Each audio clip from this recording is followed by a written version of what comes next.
오늘은 6부 이단 사입이 법으로 대처하기에 대한 내용입니다. 어, 이단 사입이와 이제 법적인 다툼을 하고 그리고 나서 어, 났던 이제 판결문에 의한 법적 대응인데요. 우리가 뭐 그런 일은 많이 없겠지만 그래도 알아두면 그래도 한 번 정도는 들어보면 우리에게 좀 유익하지 않을까라는 생각으로 이 부분을 함께 넣었습니다. 그래서 그냥 이렇게도 대응을 할 수 있구나 정도로만 그냥 이해하고 오늘 함께 나누면 될 것 같습니다.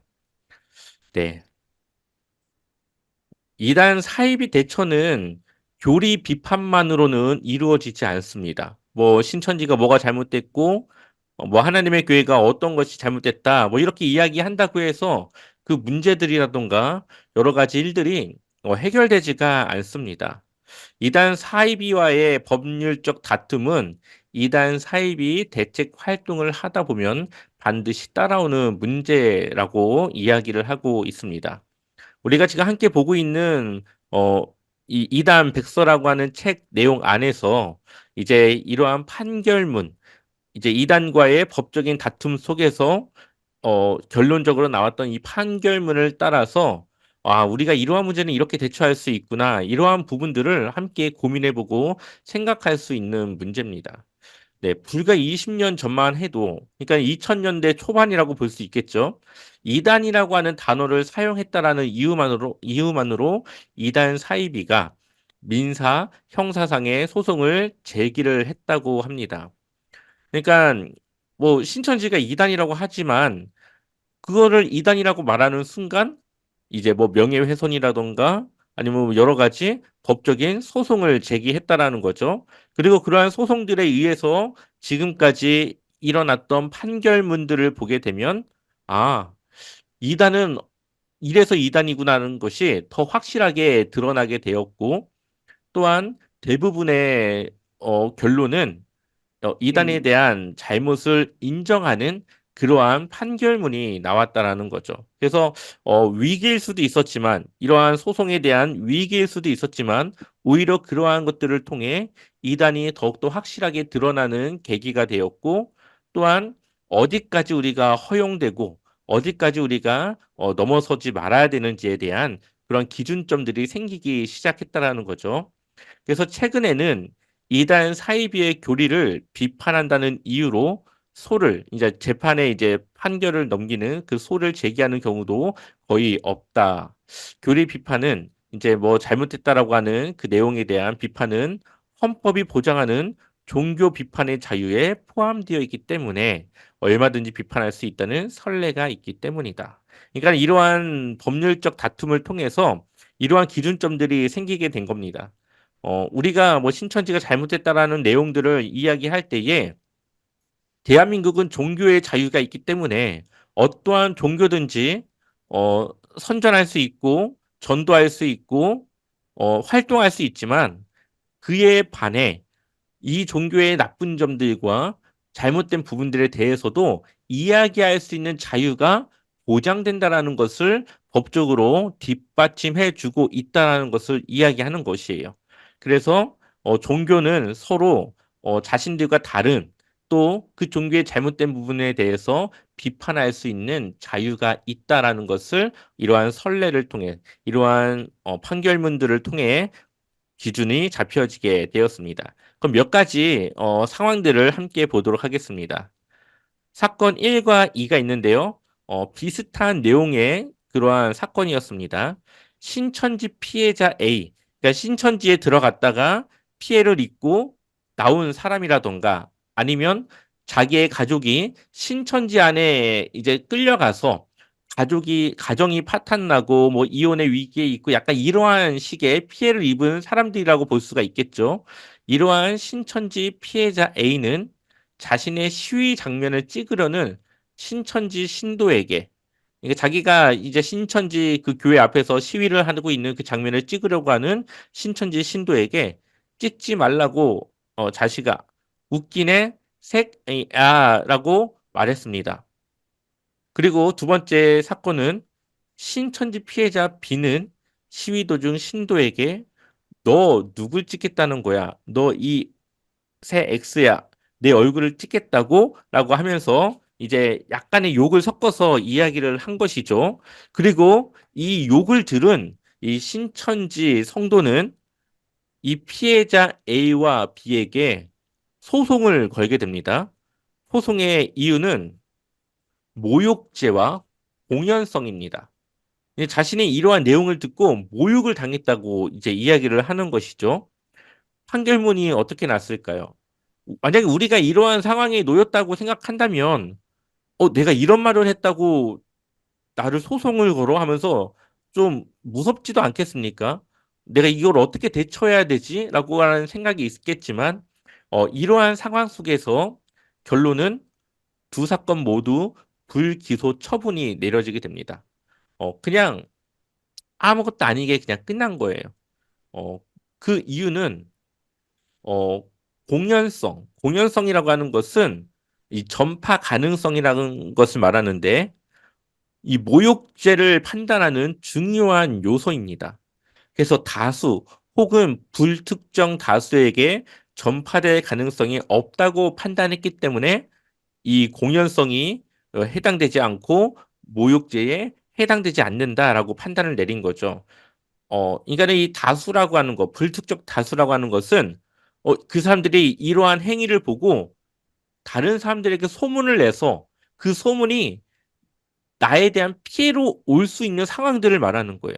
그런데 앞서 보았던 그 사건들은 신천지 성도 촬영하는 사람 한 명과 그 욕을 들은 한 사람 두 명이 있었고 그 두 명이 있었던 자리에서 그러한 말을 들은 것은 모욕적이라고 볼 수 없다라고 이제 판단을 하는 겁니다. 이 여기서 말하는 모욕적이다라는 것은 만약에 사람들이 정말 많은 사람들 앞에서 내가 누구한테 막 욕을 듣고 막 두들겨 맞았어요. 근데 그게 내가 너무 수치스러워. 그러면은 내가 막 맞는 거를 누군가가 동영상을 찍어서 올릴 수도 있고 소문에 막 이렇게 퍼져가지고 다시 그게 나한테 들릴 수도 있는 그런 가능성이 있었을 때는 이것이 모욕죄에 된다라고 공연성, 전파 가능성이 있다라고 볼 수 있지만 시위하는 한 사람과 그 시위를 저지하려고 동영상을 찍는 두 사람 사이에서는 그러한 상황이 펼쳐질 수 없다라고 이제 보고 결국은 두 사건 모두 불기소 처분. 결국은 이제 종결이 되는 그러한 일들이 되게 됩니다. 그래서 이러한 경우도 있었다라는 것을 알려드립니다. 두 번째로는 저작물 인용에 따른 저작권법 위반. 네. 이 책을 쓴 이 이단 백서라고 하는 책을 쓴 바른미디어는 기독교 복음 선교회 JMS죠. 위장 행사를 개최하니까 주의하라는 기사를 작성하면서 이 기독교 복음 선교회가 사용했던 위장 행사 포스터를 인용해서 글을 올립니다. 그리고 두 번째로는 이 바른미디어는 JMS의 다양한 위장 행사 포스터를 모아 전단을 제작했고 피해자들은 전단을 불특정 다수에게 배포해 JMS의 위장 행사를 주의하라고 당부했습니다. 여기서의 포인트는 위장 행사 포스터, 기독교 복음 선교회 JMS에서 만든 이 포스터를 자신들의 허락도 없이 마음대로 사용했다라고 하는 그래서 저작물 인용에 따른 저작권법, 자신들이 만든 것에 대한 저작권법에 대한 위반이라고 하는 소송을 낸 겁니다. 이것 또한 모두 불기소 처분이 됐습니다. 그 이유는 사적 이용, 그러니까 이것을 뭐 돈을 벌려고 하는 영리 목적이라던가 아니면 사적, 내가 개인적인 이익을 취득하기 위한 사적 이용이 아니라 사이비 이단 등의 종교와 관련된 언론 반행인으로서 이 바른 미디어라고 하는 것은 이러한 이단에 대해 파헤치고 드러내고 보여주는 그런 언론 단체니까 그러한 언론 발행인으로서 사이비 종교에 미혹되는 사람이 없도록 예방하고자 공익적인 목적, 그러니까 다수의 사람들이 이러한 위장 행사에 들어가지 못하게 하려고 하는 공익적 목적으로 기사를 작성하며 고소인의 미술 저작물이 사용되었을 뿐 저작권을 침해하거나 저작 인격권을 침해할 의도가 없었다고 볼 수 있다라고 판단을 합니다.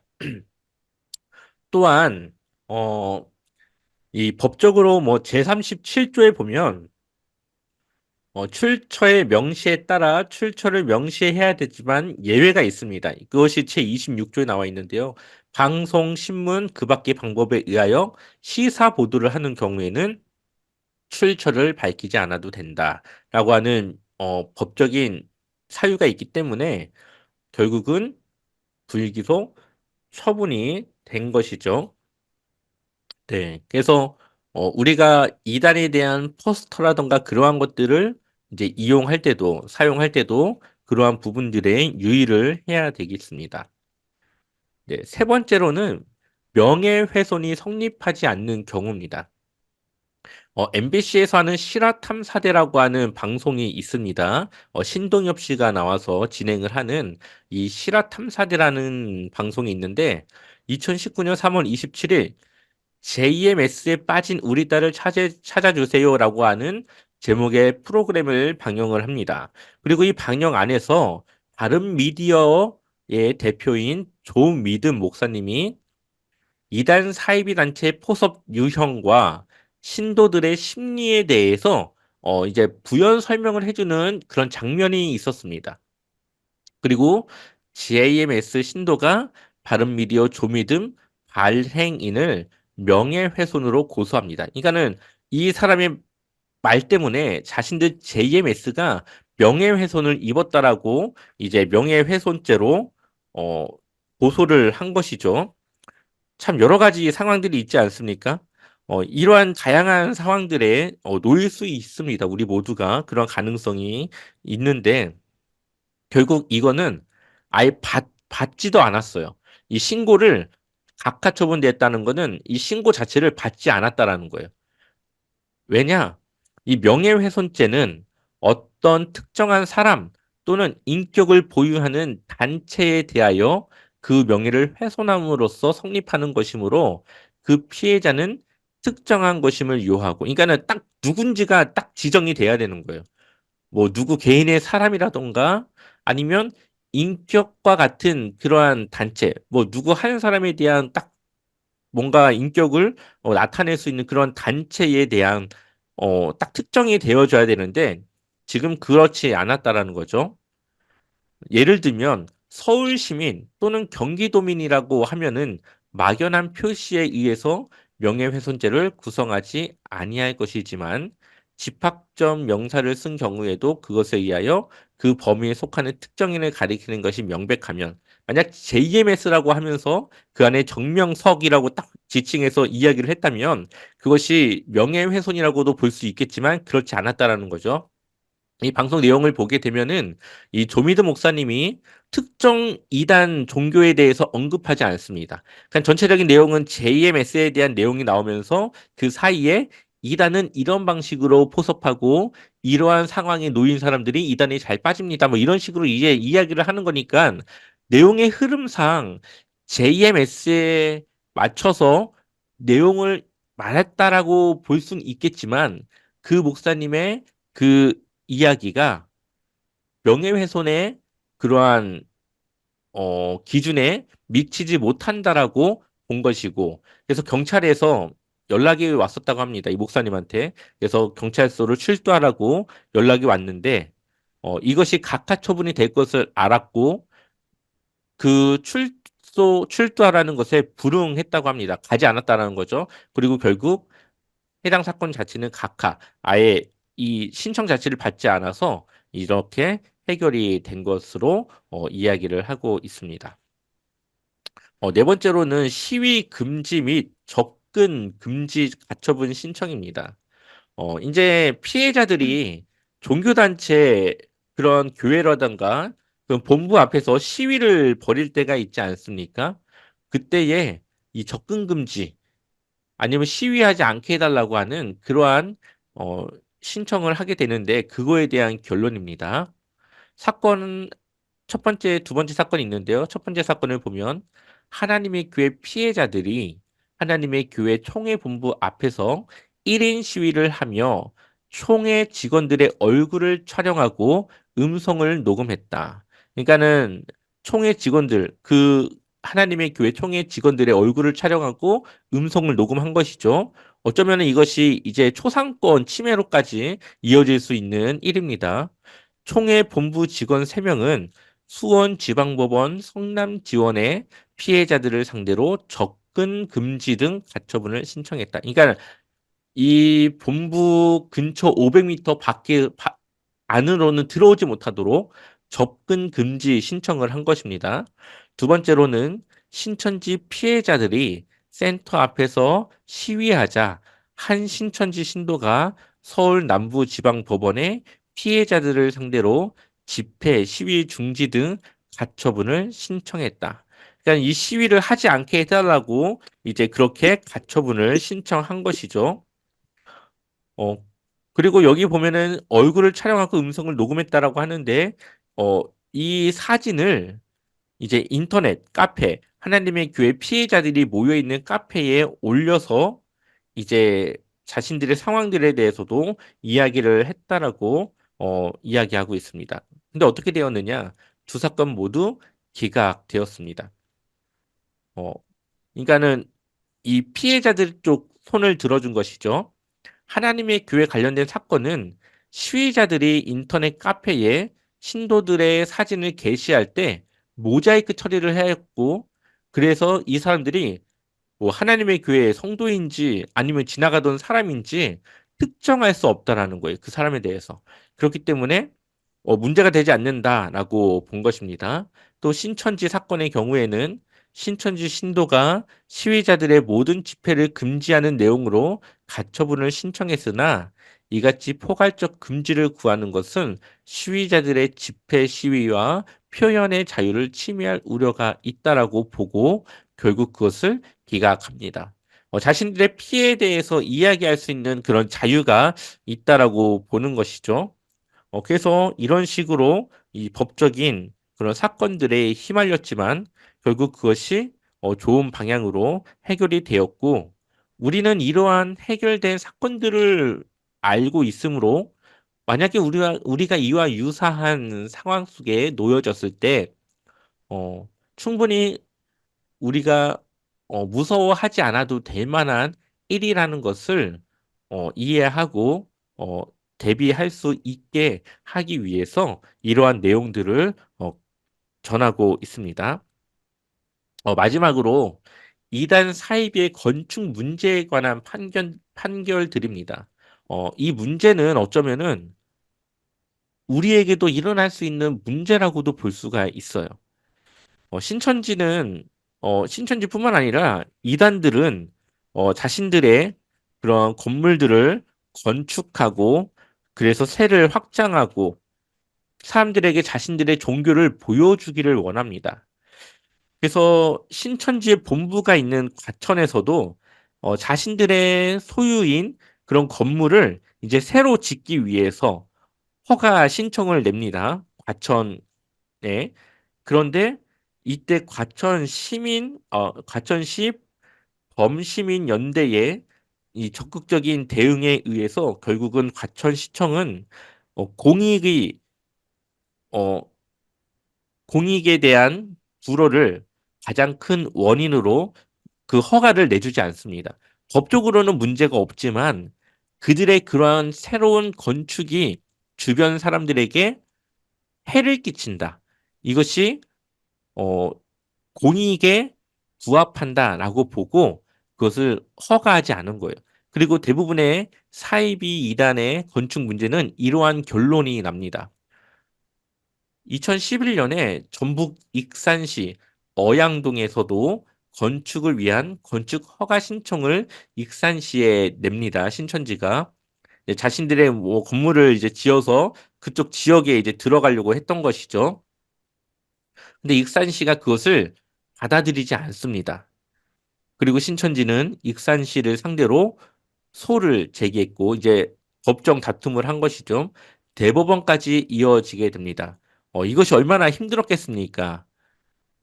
이 법적으로는 건축에 대한 하자가 없지만 이 공익적인 부분에 의해서 불허를 한 것에 대한 이 법적인 대응을 해야 되는 것이 아마 힘들었을 텐데 이 대법원은 어떻게 판결을 했냐? 건축을 허가할 경우 극심한 지역 사회와 갈등이 현실화되어 갈등으로 말미암은 사회 경제적 손실은 막대할 것이라고 범위 상당하다며 신천지의 주장을 받아들이지 않게 됩니다. 그래서 이 신천지 건물이 들어오지 않게 됩니다. 이때에 지역 교계와 시민단체가 연합해서 범시민연대를 조직했고 그 조직된 단체를 통해서 신천지가 반사회적 문제를 일으킨다라고 하는 사실들에 대한 근거 제기를 계속적으로 펼쳐서 이러한 결과를 냈다라고 이야기하고 있습니다. 예전에 익산의 어느 목사님께서 어, 이런 이야기를 자신의 앞장서서 했다라고 했던 이야기가 있었는데, 그때 그 사건이 바로 이 사건이었습니다. 그래서 결국은 이 이단들의 그러한 일들은 정말 우리가 적극적으로 대응하고 막아야 되는 그러한 일들이라고 볼 수가 있는 것이죠.